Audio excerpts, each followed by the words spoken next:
I think I'm a bit of a masochist. I always tell people that I live in New York City and I feel Oh, like I'm in an abusive relationship with New York City because like I always expect New York to change and it doesn't, and yet I always promise to stay. And I feel like that's also sort of my relationship with e-commerce is like this level of the level of things that you can't predict in e-commerce and how much sort of controlled chaos there is. And I think that that's always interesting to me because it never gets boring.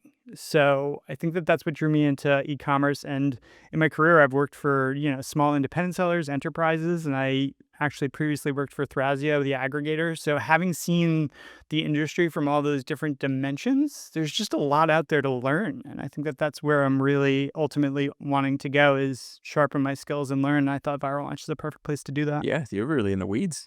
Wow. No, that's great. That's, exactly kind of the history on you, and also, of course, on the software too, but more about you and kinda how you found your place here in Viral. Um, yeah, me and Steph, like I said, we love the market intelligence feature especially. That's really been helpful for, again, our analyses, and Steph can go more into how she uses it as well. But it's really been great for, digging up some great information to give to the people that we meet with, and I know, like I said, I use it for every single one. I think it's great, helpful, valuable information. I love that tool. Um, I have to say that, like, I've been using it since you guys were a launch software back in 2013, 2014-ish, is when I started working on Amazon. And I remember using Viral Launch when you guys were doing the giveaways, and then you built into the research software, which was immediately uber helpful. And one thing that I've noticed is, like, it seems to me that I was using Viral for market research, like the Viral or the market intelligence tool, even before I was using Helium's tool. And the one thing I really do like about it, and the one thing that stuck me with you guys over the years, is that the information is always super accurate. Like, so many of the new tools have tried to mess around with variations, tried to mess around with the way that they collect the revenue numbers on Amazon. And even though, like, a lot of those offer a lot higher, higher numbers of, you guys kind of give the top 40 sellers versus like Helium with the top 500, right? But those top 40 are always like legit spot on. I've actually tested it a lot over the years with my clients and with new leads that I'm bringing in, and it's just surprisingly accurate. And so that's really what I've appreciated about it over the years. But yeah, been using you guys for a really long time and excited to talk to you more about maybe more of the tools that I don't use. That's great, and I love that you battle test it. I feel like that's something that we always welcome, and yeah, the data accuracy piece is something that we really push for. yeah. No, I wanna start with market intelligence again because it's our favorite. So we basically use it as sort of and again, Steph, feel free to chime in if I get something wrong here, but, the way I use it, at least in my analyses, is I pull up a couple different reports, and I say, "This is what your competitors are currently doing. This is their price point. This is kind of where they're at."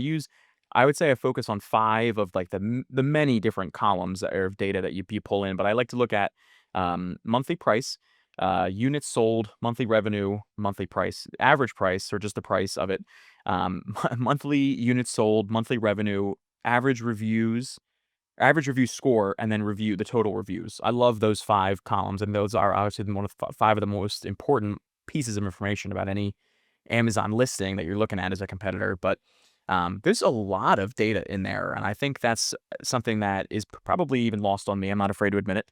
That there's a lot of information for people that are, yes, that are already on Amazon, but people that are not on Amazon, I feel like can use all the different data of the width, length, height, and everything else in there that you can look up the ASIN number. You can look at all these different things that our market intelligence provides, and really get a good sense of um, your competitors. So John, is there anything? That was a long-winded rant about how much I love market intelligence, but is there anything that I missed in there that we could be using or maybe even doing differently to provide benefit to these people that come in looking for help on Amazon? Yeah, I mean, I think it's an extremely versatile tool. As you said, like there's a lot of data in there. I'm not entirely sure I've wrapped my brain around everything that's in there because you can literally customize all the columns and market intelligence to include as many of those metrics as you want Hmm. or as few as you want. And I think depending on what you're looking for, I think it's a really great thing for validating, product research. I think it's a great thing to do for competitive research. I mean, it really is like kind of a one stop for doing all of those really integral parts of selling and looking at the market. Um, I think all of those fields are actually, or most of them are expandable. So like you Mhm. can look at all of your competitors, you can expand the pricing in that. You could look at basically the historical trends. You could do that for their sales and so on and so forth. But I think the customizable piece is really important because as you've sort of pointed out, there's a lot of platforms that try to pour a lot of information and just dump it over your head, and it's hard to sort of keep up with it and not feel overwhelmed by it. So it's really great to be able to simplify it to exactly what you need rather than feel like you're being overwhelmed with data.